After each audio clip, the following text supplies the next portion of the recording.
Richard, could you please tell us who you are? I have got a PhD in Human Resource Management from Grenoble University. I am Assistant Professor of Management and Business Ethics at INSEC Business School in Lyon and Chambéry. I am also Associate Research Fellow in the Human Resource Management Unit of the Business Administration Research Center, CERAG, at Grenoble University. I am taking part in a research project concerning the measure and the development of well-being at work and developing health management programs in public and private organizations. What are your research interests and your links with the business world?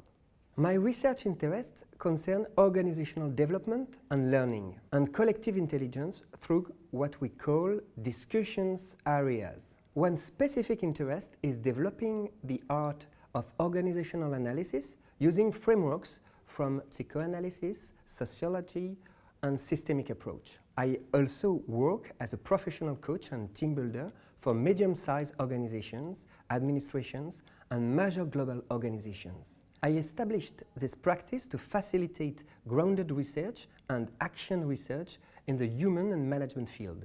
Damien Richard, tell us about your current research.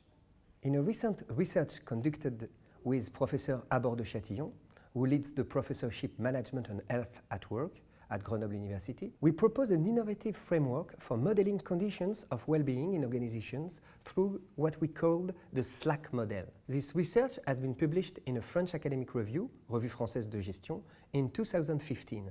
Sense, meaning of work, link, activity, and comfort, a proposal for modeling conditions of occupational well-being through the SLAC model.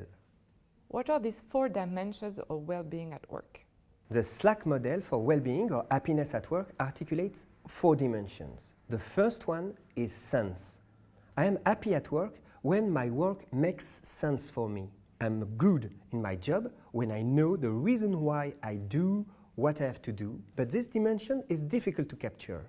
And for the moment, only 10% of the respondents believe that well-being at work implies sense-making or sense-giving. These concepts of sense-making and sense-giving have been developed by a great academic called Carl Emanuel Weick from University of Michigan, and studied also in a very different way by the French researcher Philippe Diribarne. We will continue this research about sense-making and the link with well-being and health at work. And I am convinced that to be happy at work, I have to be proud of my job and to feel useful.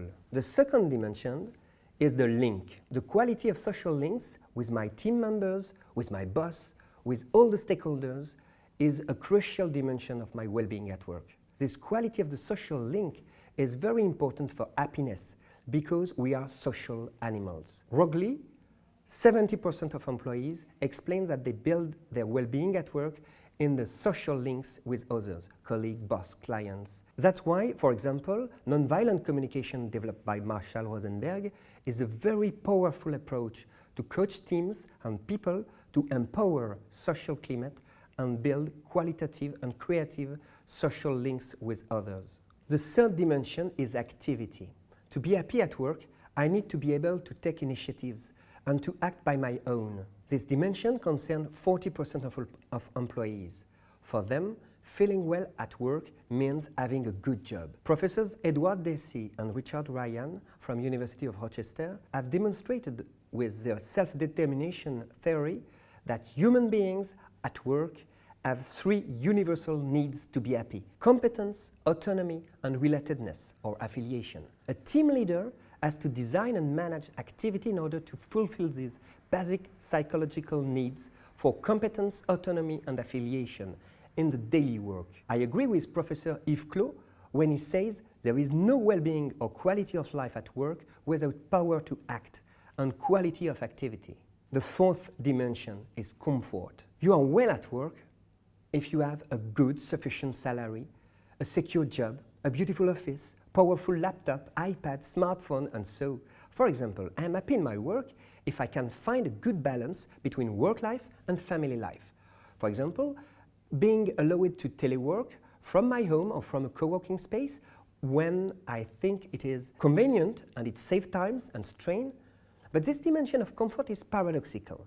1/3 of workers speaks about comfort, but we observed that they do so when three others' dimensions are not well. My colleague, Professor Emmanuel Laborde de Chatillon, calls this dimension of comfort the parachute of well-being at work. When to the question, how is your work? If your answer is, that's okay, have a very comfortable armchair and it's nice, the view from my office is very nice, that means that probably that your work is not going so well. This year, we conducted a collaborative research with colleagues of Grenoble University in a freedom form of organization in Grenoble, also called Liberated Company by Professor Isaac Getz. And we found a fifth dimension of well-being at work. Could you define for us the fifth dimension of well-being? We called this fifth dimension of well-being at work the dimension K for knowledge. It comes from an ongoing collaborative research project led by Professor Christian de Félix from Grenoble University that we conduct in an innovative and disruptive company based in Grenoble, Sogilis, whose baseline is passionate people, great software. In addition to the four dimensions of Slack, which form the basis of well-being at work, the analysis reveals a dimension that seems to be specific to the Liberated Company, the dimension of continuous learning and knowledge development, which leads to a dynamic of continuous improvement and enhanced innovation capacity. We call this dimension of learning and sharing new knowledge the dimension K for knowledge. This acronym, SLACK, Slack, is also an allusion to the management of organizational slack from SIART and March that recommend to be slack in organizational routines in order to let employees cooperate to achieve the goals of organization. In the fifth dimension, K, is also a wink to a famous book from Peter Senge, The Fifth Discipline, The Art and Practice of the Learning Organizations. With sense, link, activity, comfort, and knowledge, you can put Slack in your work and in your management to improve your well-being and the happiness of all your community.